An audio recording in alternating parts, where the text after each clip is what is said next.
All right, guys, welcome back to another episode of Fishing PA with Ryan Reed. In this particular episode, we're doing a video cast. So I'm super excited about tonight. We have a guest on. We're going to talk a little bit about fishing. We're going to talk a little bit about pandemic baits. So on the Zoom tonight, got Mr. Justinn Drew from Pandemic Baits. So Justin, how you doing tonight? Good man. How you doing, Ryan?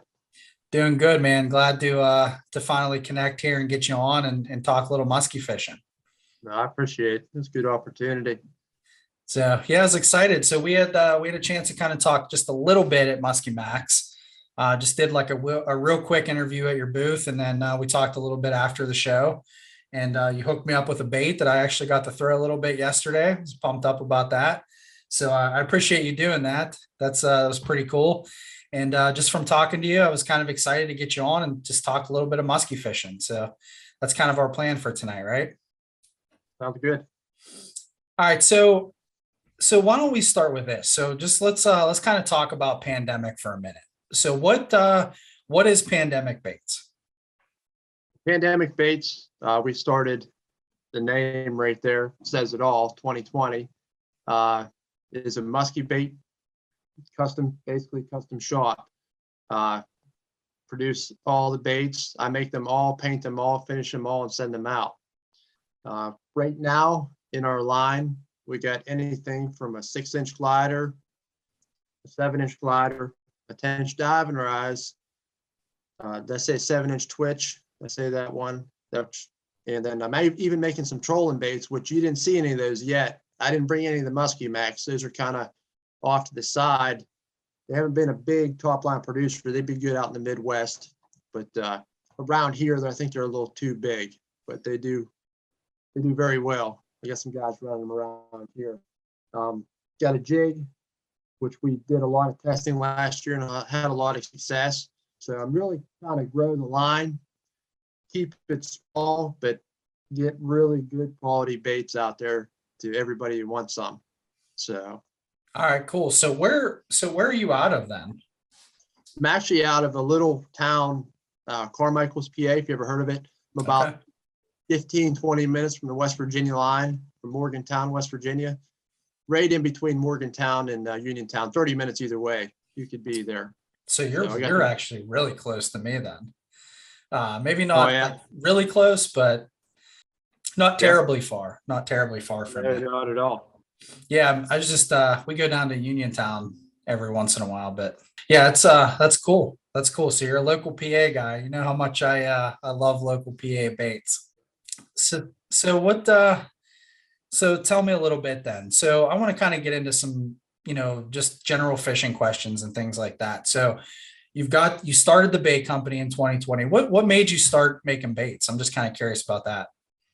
Well, I've only been musky fishing about 3 years, and the bait making started almost when the musky fishing began, with seeing these custom baits and seeing some of the price tags on them and just trying to get something out there, try to make something of it, and fooling around in the garage, and just started playing with them maybe a couple months after I started musky fishing. Some of my background and history with airbrushing and stuff like that, it was pretty easy to pick back up.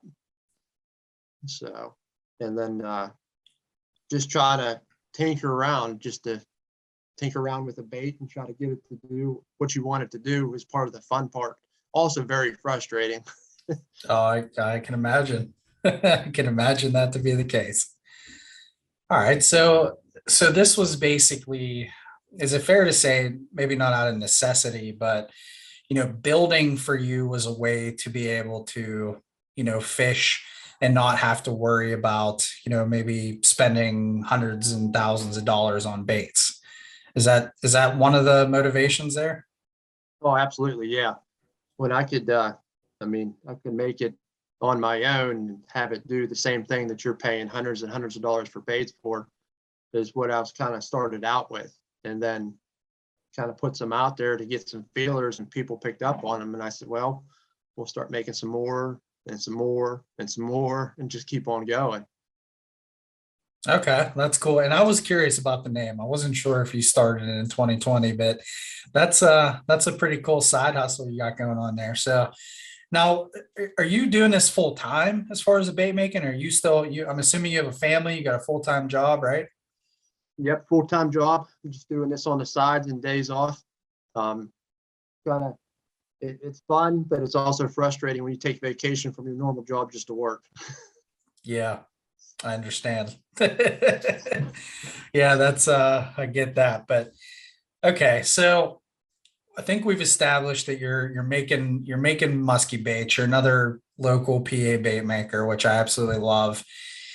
So let me take a few steps back. So I want to kind of go back and just ask you, like, when did you start fishing in general? Well, in general, my fishing started pretty much the day I was born with my grandfather bringing a fishing rod into the delivery room. Oh, So wow. yeah, he got me into it right away. I mean, I can remember back fishing with him at the ponds, catching bluegills, bass. Um, I think when I was 8 years old, I was on the cover of PA Fish and Game holding about maybe a 6 pound largemouth when I was 8 years old. And I did the trout fishing and the bass fishing, all the way, 10, 11, 12 years old. I was lucky enough to grow up. I had about 3 farm ponds within a mile of my house. Mhm. Every summer I was down the road. I was fishing every day I could. Um, did a lot of trout fishing, uh, started tying flies, got into that. And then through my teen years, I was able to get my first boat when I was like 16. So I was on the local lakes. I grew up fishing Keystone Power Dam, Yellow Creek State Park. Those were my home waters back then. It was a 9.9 horsepower. I think it's up to 20 horsepower now, but those are my local lakes. And I bass fished. I did the lunker tournaments through the night. It was Wednesdays and Thursdays at Yellow Creek and Keystone. And then I really got into bass fishing a lot through my teens, early 20s. Did the KBBC tournament trail. A lot of tournament bass fishing, but with marriage and kids, kind of didn't have the time to do all that.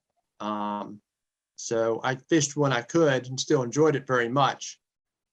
And then basically in 2019, early 2020, I went on a trip with a buddy, muskie fishing. And I've caught muskie in the past, fishing Keystone Power Dam. We catch tiger muskies all the time, nothing big, but we caught them. But I never really got the bug until then, is when I was fishing out of a kayak, throwing a glide bait that I borrowed off of him. And I had this fish come in so hot, it went around the kayak into 8. I actually hit a stick with the glide bait and it came out of the water and the fish still ate. It was insane. It was the coolest, most insane thing I've ever seen. And I screamed like a little girl the whole time. So It's so it was, awesome. it was awesome. And then it wasn't more than 20 minutes later, I had another one eat and he jumped and got off. But from that point on, I was hooked. That's all I wanted to do, eat, sleep, and breathe fishing for muskies at that point in time. And that's what led me up to tinkering around and playing with baits and seeing what was out there. And just the sheer amount of resources, it's just insane out there for musky fishing. It's unreal. And in the 3 years that I've been doing it, I've collected a collection of baits and rigged up the boat completely for musky. It's been an absolute journey. I've got to fish with some of the coolest dudes in the past 2 years that are just so much knowledge. I got to fish with Cody Dalton. I fished with Sam Scott. I fished with Chad Harmon.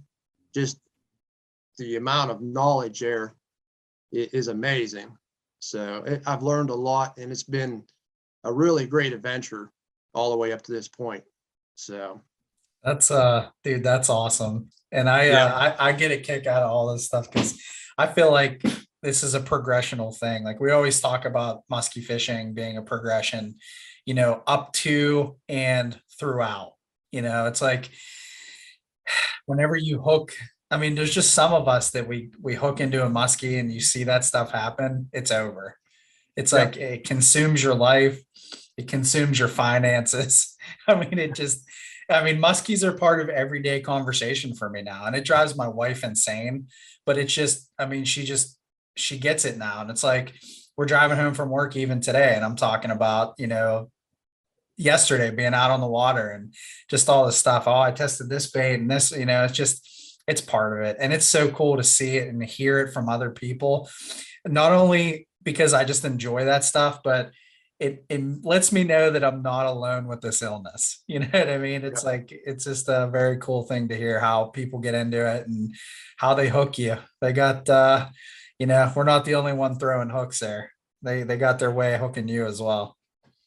Yep, it's been an insane journey. Probably it's just been nuts. I've got to meet some of the coolest people and fish with some of the coolest people and just do things that are just amazing the past couple of years. So Oh, that's yeah. awesome.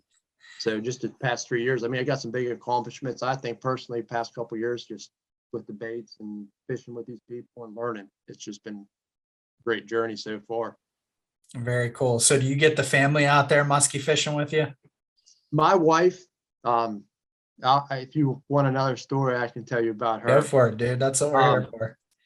So the kids and the wife, they're not big into fishing, which I'm trying to work them into. But my wife does go with me, and she's totally supportive. One of my biggest fans that I got. So last year, I made up a couple of jigs, and we went down to Stonewall. And everybody knows Stonewall is a big jigging lake. It's about an hour and 20 minutes from the house. So we go down there, and we're going through, and we're jigging, and she hooks up on a jig. She thinks she's snagged, and so she didn't really set the hook. You got to bury a hook on a jig fish. So I reach over, I grab her rod, I rip it up in the air, trying to get it to set the hook. I'm going after the net. I'm acting like a nut. The fish gets off at the boat. So all of a sudden, it's my fault. Oh yeah. So I got blamed for the next 6 months because she lost the fish. And then ended up breaking her rod at the same time too. So I had to replace that. Oh man. But So she caught a muskie then? she has had one to the boat. I'll put it to Okay. you that way. Okay. All right. Well, it's So, dude, sometimes it's not easy, and no. it's if you're not this isn't like throwing a bobber and a worm. And although I've heard many, many stories about people catching muskies on just worm and bobber, that's something my dad would do or my wife would do and then say, you don't need all these lures when you could be doing this, $4 can of bait. But it's like one of those things, like sometimes it just happens that way, and if you're not that experienced and you're doing certain things with the rod, it just happens. I mean, how many fish have we lost? I've lost a ton of fish at the boat.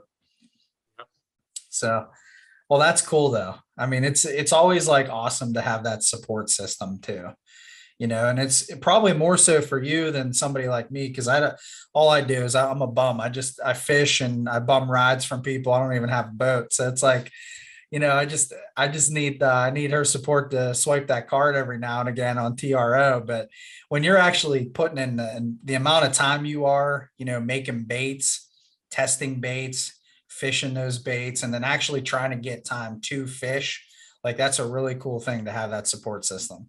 Yeah. She's a big help. So that's awesome. All right. So you have this, like, you've got a history of fishing here, you've got the rod in the delivery room, so to speak. And, it's like, so what, I don't even know if we got this far or not, but what essentially, so that fish got you into musky fishing. that day, where did you kind of go from there? You talked about fishing with guys like Sam and Chad, like how did you end up going out with them? Did you get guide trips? Were you trying to learn more? Like, what was your next step after that? I did. I booked those guide trips last year because I wanted to learn more. I wanted to learn from some of the best that are out there to try to just improve my skills and to fish new water. I love fishing new water. It's just a totally different experience. So that's like Sam Scott. We fished at James River. Beautiful, absolutely beautiful down there. So, and then Chad, he was one of the best ones that I know in Ohio. Wanted to get some experience from him, which we've become pretty close. And he's throwing some of my baits now. He's actually been sponsoring him this year. So that's really cool. Yeah, that's awesome. So. All right. So, okay. So this was, so last year you were taking guide trips, right? So is this going to be your third full or fourth full musky year? It would be my fourth full musky season. Yeah. Okay, so what? Just for frame of reference, and none of this stuff matters to me because I go out there. We like to call it bumping subs. I like catching a 32-inch muskie just the same. But for a frame of reference, so you've got 3 years in. What's the biggest fish you've caught to this point? 46 and a half. Okay, was that in PA or was that? That was in PA. Yeah, I caught a 46 and a half and a 45 last year. That's awesome. That's a good PA fish, and I think.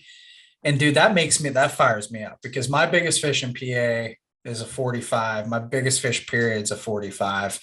And I've had a heck of a time breaking that, and I've caught a lot of 30, 32s, 31, especially out of the creeks and stuff. But, it's like everybody talks about these giant fish. And like, to me, like a 46, 46 and a half, to me, that's a giant fish.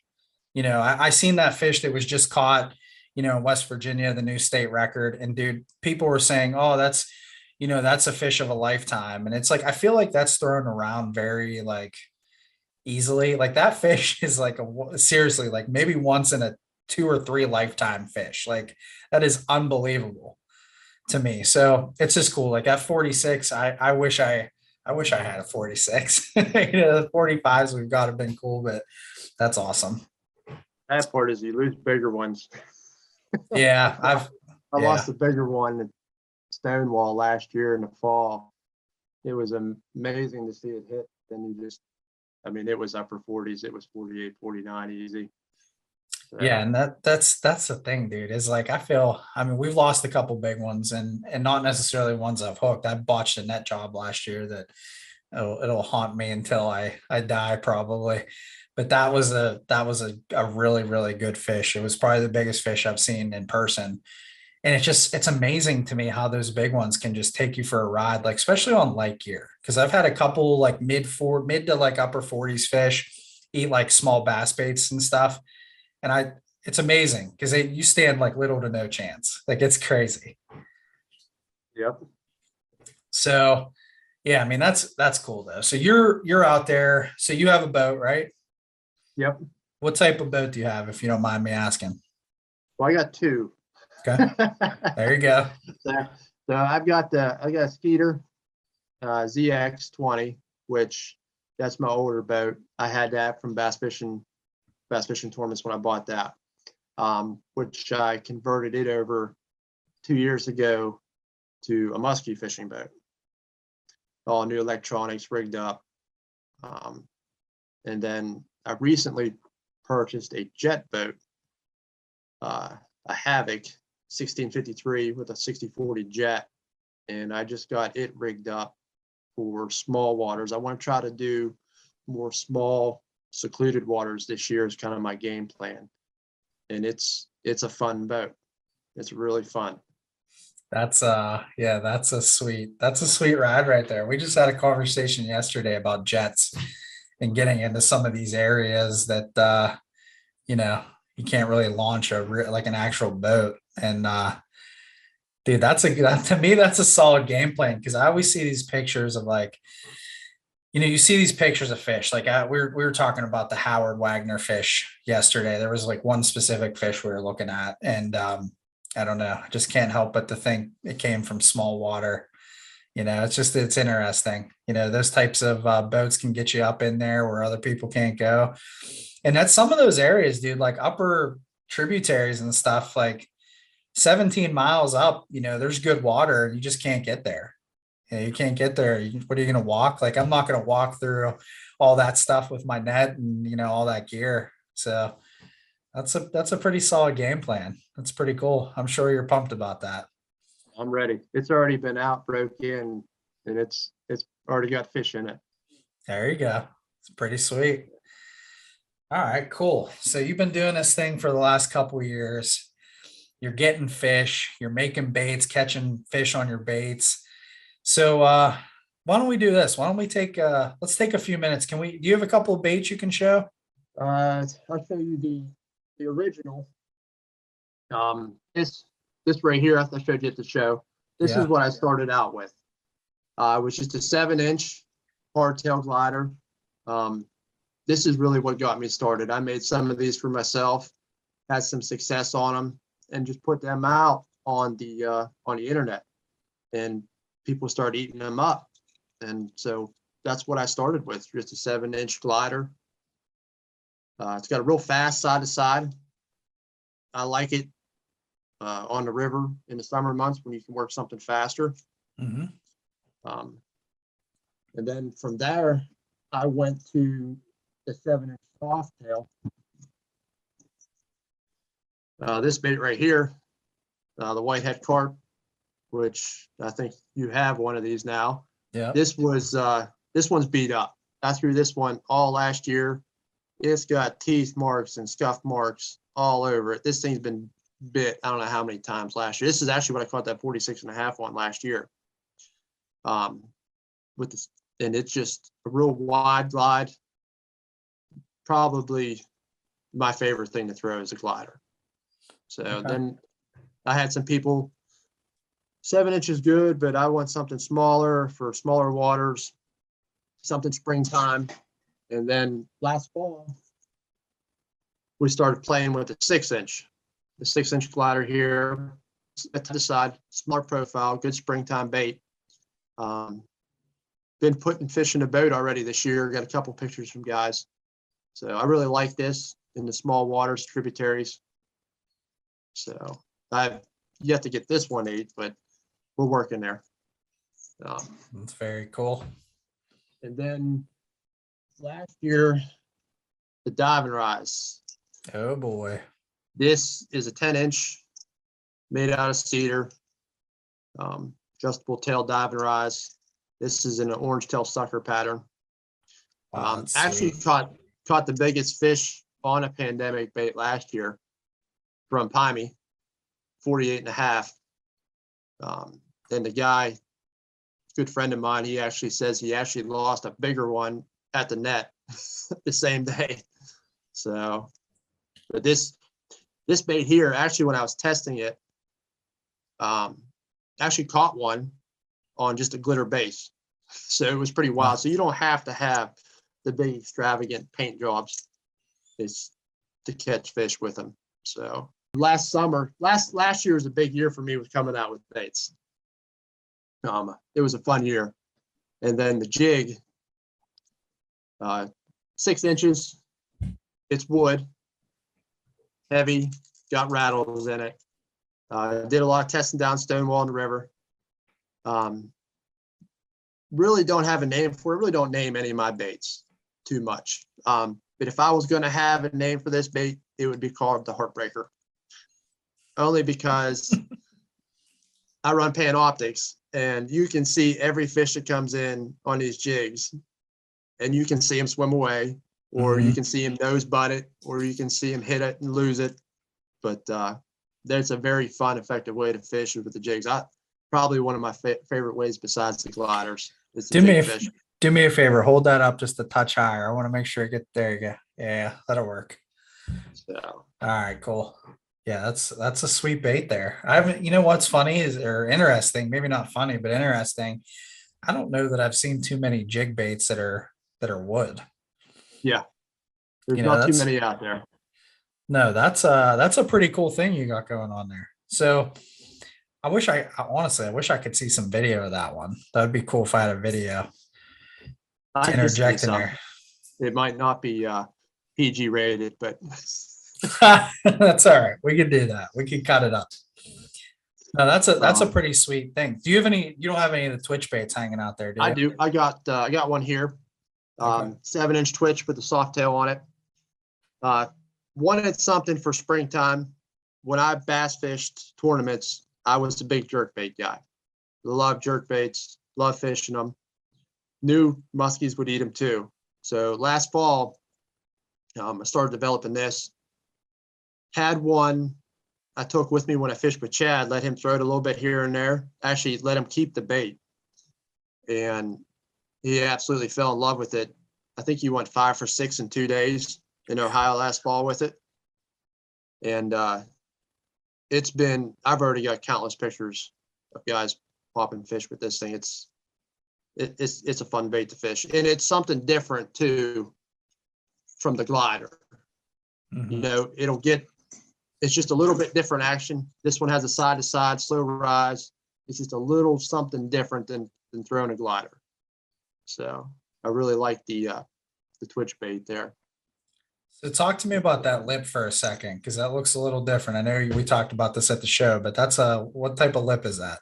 That's a metal aluminum lip, and I wanted that for sure because the Lennox lips, yeah, they're strong, but they get beat up, they get chipped, they get broke. I wanted something that you could pound and not have to worry about it. So, and then that lip's actually screwed in 2 different places, locked in. That thing's not coming out. So That's very cool. All right, what else you got there in the bait lineup? You got anything else to show? I got a couple things right here. I didn't name Whoa. this. This is called a gypsy. It's a 9-inch Hold on. So, trolling so bait. you broke up there for a sec. What is that name of that? Gypsy, Okay. because it's a wanderer. Ah, see, very clever. Uh-huh. Very clever, sir.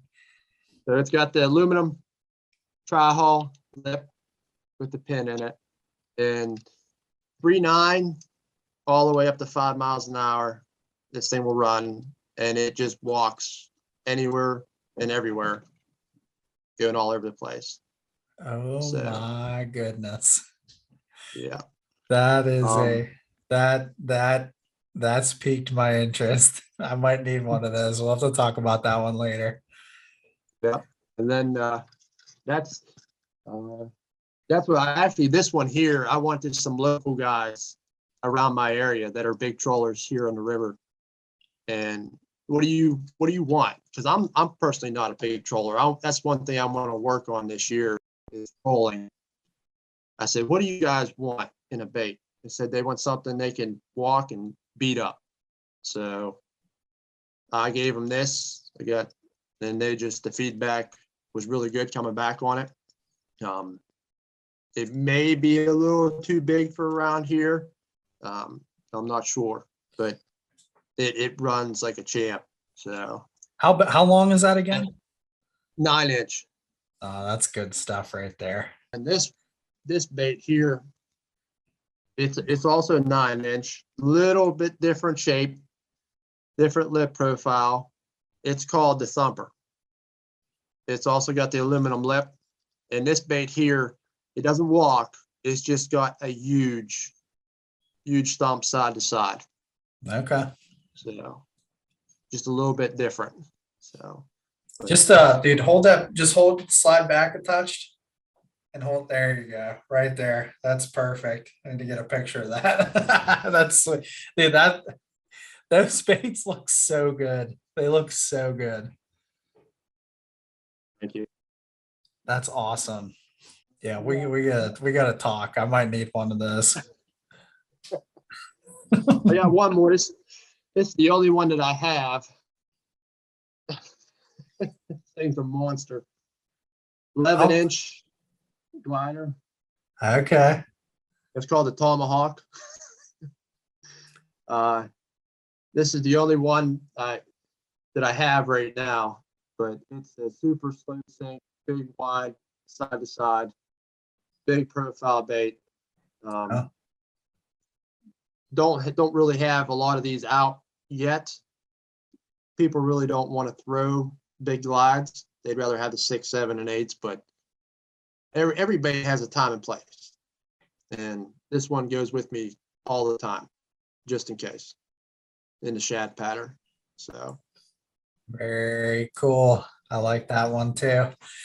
I promised myself I was going to run some bigger baits this year, so we'll see how that goes. But yeah, I really like what you're doing with those trolling baits, and I mean, I do troll. I do troll a lot more than I cast. I know some guys. I know Mark King would be disappointed in me for saying that because I just need to cast more in general. But I got this trolling bug. It's fun when it's going. It's going good. So. that's something I need to learn more. I'm a caster by heart, but everything's got a time and place. So Yeah, see, I used to feel like I was a caster. And I used to get really bored trolling. And it's I don't know, just like sitting there eating chips all day, just like not nonstop eating out of the cooler, waiting for something to happen.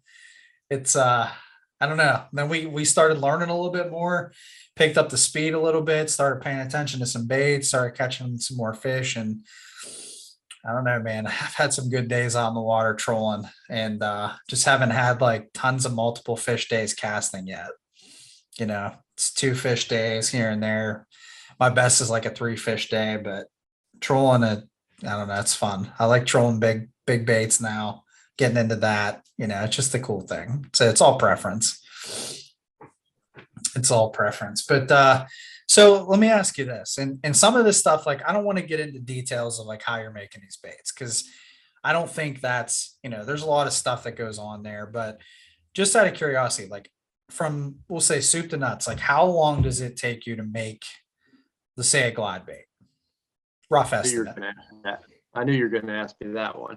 Yeah. It's hard to put a time on it because there's so many steps in the process of making one bait.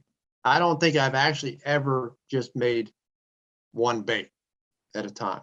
It's always been a couple or baits at one time just to get them done. But I want to say I can have one cut out, sanded, lead in it, and balanced for a glider in probably about an hour. That's not too bad. So, but when you add up, okay, there's an hour to cut it out, balance it, because all my gliders are tank tested, balanced before I do anything else with them. You wait for it to dry. All of my baits get sealed, and they also get 2 coats of epoxy on them before they're even painted. So you're talking a day for the wheel for the first coat, and then sanding, painting, and then 2 to 3 coats to finish it. So yeah, it's got a lot of steps in the process, but that's what I always hear from guys. It's like sometimes it's like I just talked to Todd Lee at a party not that long ago, and he said something like, I can't remember how many times he's touching a bait, but I feel like it might have been like 40 or 50, 60 times, something like that. He touches like one bait throughout the entire process. Like it's I don't know, man. I tried to make a little crankbait just to try to get a feel for what's involved in it. It didn't really, it was fun. I'm glad I did it, but it's not one of those things that I'd rather just buy baits from you guys, quite honestly, because there's so much there. But no, that's cool. I know it's a tough question, because it varies, it depends, but I just like to get a feel for that because everybody's process is probably similar but different. yep. All right. Good. That's just saying, like, I mean, I don't know because I've never been around anybody else that made musky baits like this. So my way may not be the best way. It may be somebody's completely different way, but this is just how I involve myself to do it. So from doing research and watching YouTube videos and just learning tricks. So it's funny because you fish some of the same waters that I fish. I grew up fishing Yellow Creek. That was like one of our spots. My dad took us, and we used to go there to catch perch and stuff. And I didn't even realize, like at the time, I didn't realize that there was as big of a pike population and a few muskies in there. And I think now with some of the stocking, like Chapter 64 is doing, that seems like they could potentially get get a solid population of muskies going out there. That's good. I haven't personally fished up there probably over 15 years on those lakes, but I know I've seen people catch pretty decent muskies out of that lake, and the pike population was crazy when I always fished it. So, yeah. There's a ton of pike in there, but they're making some progress, and I think if those fish will survive, I think they'll do well. I think they could probably reestablish it there. I know guys that fish Power Dam, like you mentioned a lot. Where else, like out in Carmichael? So where else are you? Not to give any spots away or anything, but are you fishing all over? Like you mentioned Piney. Have you made it up there at all? Or are you fishing like where else you fishing? That's one of my goals for this year. I'm gonna try to make it up to Pommy. I've never fished Pommy for muskie. Around here, I got the Mon River runs in my backyard, so that's home waters to me. And then I do a lot of driving down to West Virginia. I fish down in West Virginia a lot. Stonewall is one of my homes, which had haunted me last year. I owe that lake something this year. Stone Coal, fished it. So, and then I like the West Fork River. It's always been pretty good. That's awesome. That's cool. And I was it's funny because I'm close to the Mon too, like relatively close to the Mon. I'm like 25 minutes from the launch here, or one of the launches. There's obviously several launches down there, but I don't fish it as much. Like I don't fish the rivers a whole lot unless I'm with somebody. And I probably fish the tribs more, on foot, but it's not I want to spend some time down there. I feel like, especially here, at least where I'm at, I know it gets some pressure, but there's not a lot of guys musky fishing down there. And I know that there's some good fish in there. They might not have the numbers like in the pool that we have or the pool that I would fish, but there's some good fish in there. So do you prefer river versus lake, or what's your preference in? It seems like a river, you're more of a river fisherman. Is that fair? I'm a river fisherman because that's what I have close. So Yeah. I don't prefer either one. I'm open to either or. Just a river, I fish it because it's the closest to me for easiest access right now. But Yeah. if I'm going to take a whole day to go fishing, I'm probably going to go south. So Gotcha. the river's tough. The river's very tough. There's Yeah. a lot of good guys around here that know what they're doing out there. Mm-hmm. Yeah, that's yeah, it's fun. Any day you get on the water is better than not being out on the water there, right? Oh yeah, absolutely. So we kind of talked a little bit about how you got into this. So I'm assuming that you're obviously like making baits. You're making the baits that you're making. Is that because you prefer that style of fishing? Like, is throwing a glide bait like one of your favorite things to fit, like favorite way to fish? The twitch bait, that sort of thing? Yep, I started out making what I like to fish. I caught the one that got me hooked was on a glider. Mm-hmm. So I started making the glide baits because that's what I really enjoy. I would like to throw a glider all the time, but obviously different situations call for different lures. But yeah, I make the baits that I like to throw, and I throw my baits a lot, just because I like them. That's it's simple. I like the gliders. I like the twitch baits. The dive and rise has been I'm learning that one. So it's a good bait, but I'm learning that. I'm not the expert at a dive and rise, but gliders are definitely my favorite. Okay. And I gathered that, but I wanted to ask because I know a lot of people that make baits, and I think that was like the primary reason they started building. It was like they started with things that they wanted to fish. And maybe those things weren't available on the market at the time. Maybe those things were expensive. Maybe they just wanted to, try their own, essentially hand at making baits. But yeah, I think a lot of guys get into it out of like a necessity of like wanting to fish those specific baits and being able to just make them on demand. I just think that's a really cool aspect of this. Do you feel like the dive and rise is underutilized in our area? Our area, absolutely. Yep. Yeah. Yeah, I definitely do. So That seems to be the reoccurring theme. I feel like I keep hearing guys like we've talked about this a bunch of different times. Like there's especially like if you go north, and this is probably me burning spots again. But like if you go up and fish the Allegheny like north, there's some skinny water up there. And I don't know, just there's some areas that I've talked to guys about, and not just there, but all over, that a dive and rise I feel like would just absolutely be a presentation that those fish aren't seeing. Whether it's like a Suic or whatever it is, like your dive and rise, Mark King's that it doesn't matter. Like I just feel like those are underutilized baits. because they're not a real fun bait to fish, I guess. That's not a real sexy way of fishing, I guess. That's what it No, is. you're not working something like a twitch bait or a glide bait. You're pulling, pausing, and letting it rise a little. It's just not the most exciting way to fish, but very effective. Yeah. See, that's yeah, I don't know. That's still pretty cool. I'm still learning that game too, because there's a lot of different baits I struggle with. When I started bass fishing and all the years I spent bass fishing, I loved spinner baits.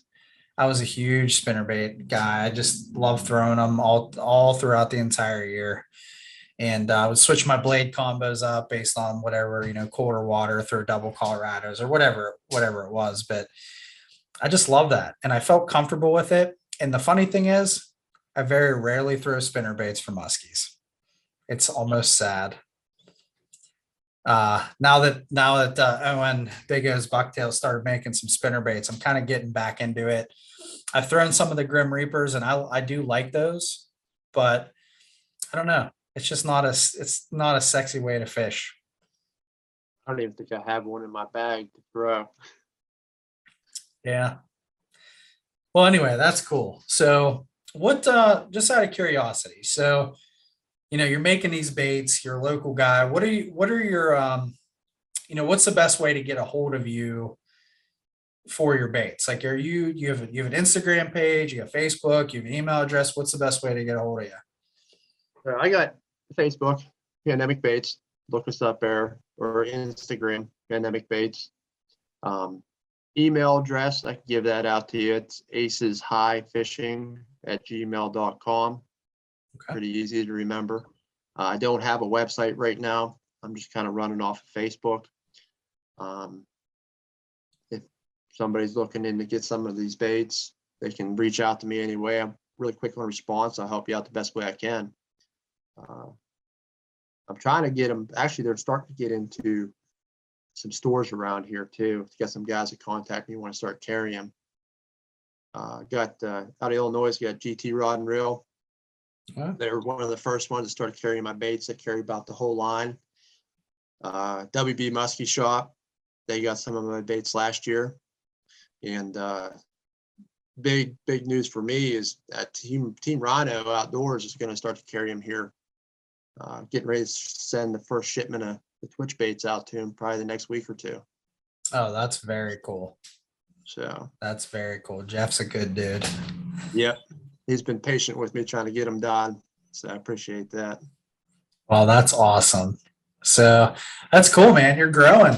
You got Chad on board. You got a lot of good things going for a pandemic. So that's exciting stuff. Guys are catching fish, sending you pictures. Yep. I love the net pictures. My favorites. Yeah. Net pics. Nice. So I want to talk a little bit. We'll circle back around too, but I want to talk to you a little bit about the tournament stuff, because there was a recent tournament down in Virginia that you were fishing in. So what was that tournament? That was the figure 8 Battle of the Virginias. Okay. We fished that. We actually fished it last year, and we fished it this year. Actually, my buddy came to me and he's like, "Hey, you want to fish a tournament for muskie?" I'm like, "They have tournaments for muskie?" Like, yeah. I was like, "This is right up my alley of competition." because I bass fish tournaments all the time. I'm like, I'm down. Let's go. I'm ready. So last year we kind of went into it,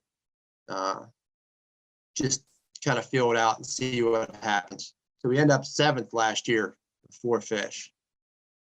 All 4 fish, we caught 1 short. So we actually had 5 fish, 4 counted. Didn't catch a fish the second day. So we ended up 7th, which I was happy about. First time in, big names in there, tough competition. We did good. This year, I was like, we're top 5 this year. I ain't selling for nothing else. So I actually took the week off before the tournament, and we went down. We pre-fished almost every day. The week before the tournament, it rained on us about every day we fished, but the weather wasn't too bad. We located some fish. We fished a lot of water in West Virginia. Stonewall was blown out. It was mud. It was tough to fish. So we found some fish. With the weather coming in, I give credit to anybody who fished that Saturday. We spent from 7 in the morning till 6 at night in the boat. It was absolutely brutal. Snow, wind, cold. We ended up getting 3 fish the first day. Nothing big. The first one we caught was a 39, and we caught a 30 and a 31, and I lost probably a mid-30 fish towards the end of the day. So happy with the first day. We come in, we're sitting in 4th after the first day. And knowing from last year, we need big fish. You got to have big fish to win the tournament. So we had located one earlier in the week, and we went back for on Sunday.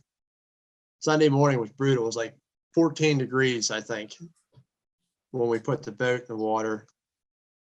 Got to the point that like the water wasn't even coming out of the pisser. We had to put the the heater on it just to get it to go. Once the sun came up, we stayed there all day waiting for the big fish. Major was between 9 and I think 11:30 that day. We knew she was going to eat sometime. It was very weird actually to see that fish. She came up and porpoised right at the start of the major, right behind the boat. And Buddy tossed to her a couple of times. He ended up hooking her.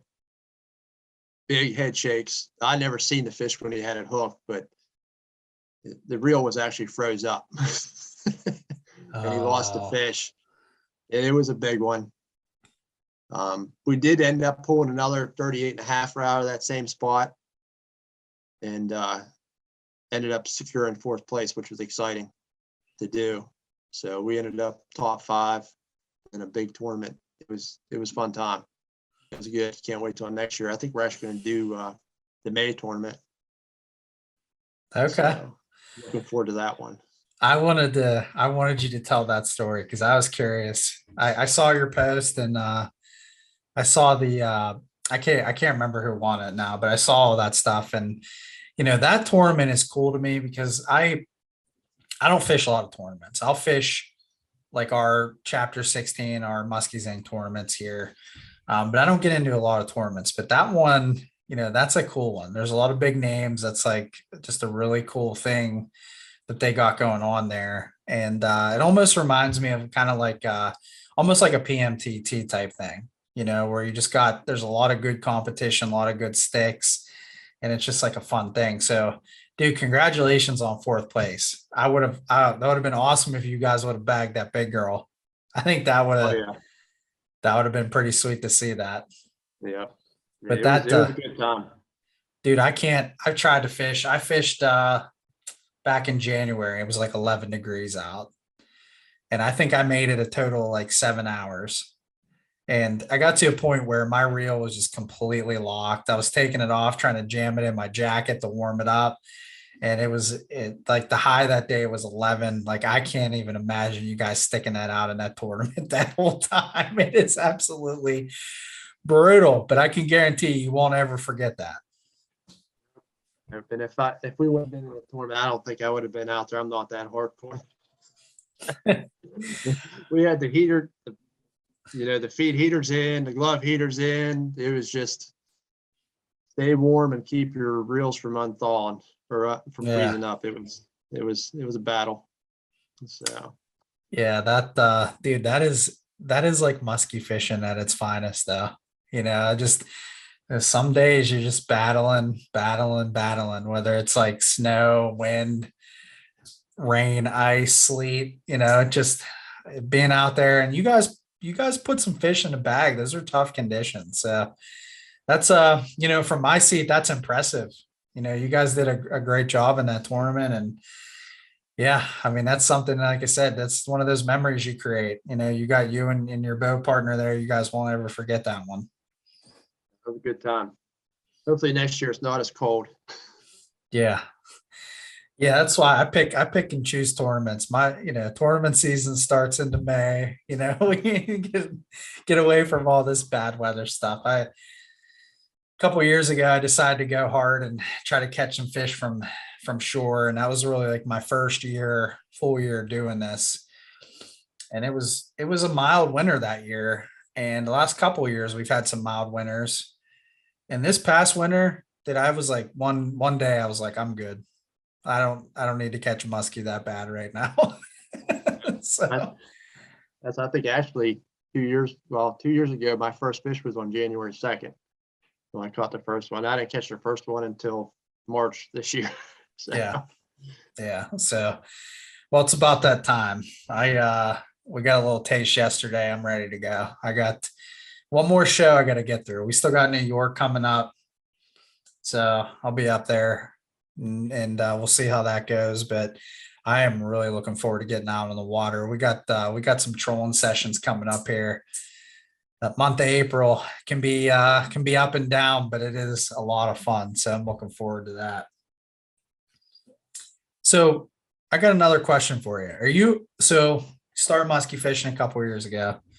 Are you doing any other fishing at this point? Are you like solely just bent on musky fishing now? Right now I'm 100% musky.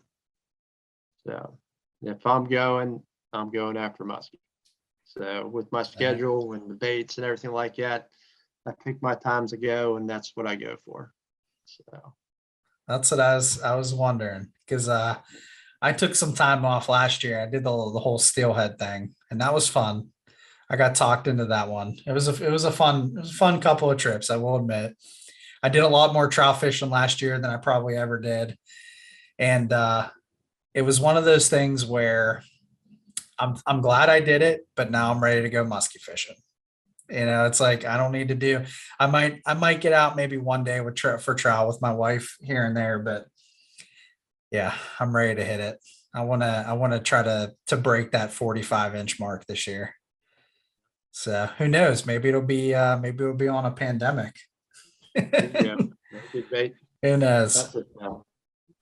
I don't throw all my stuff. I like throwing everything. I like throwing bucktails and plastics.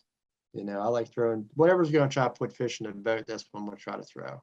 So one of the cool things from last year, I actually won a TNA tackle big fish last year.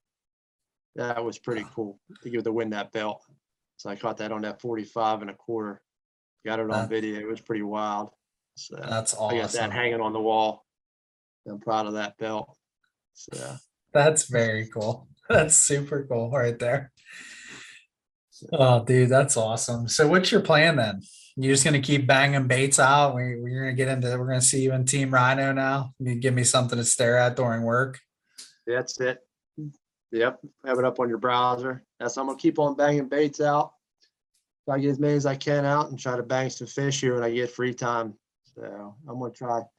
I do a lot of my fishing based off the moon. I don't know if you've ever checked into that, but that's like last year I tracked it, and 3 days before the full moon was absolutely off the hook, and then the new moon up until November. The new moon November on was horrible for me, but any other time through the year it was good.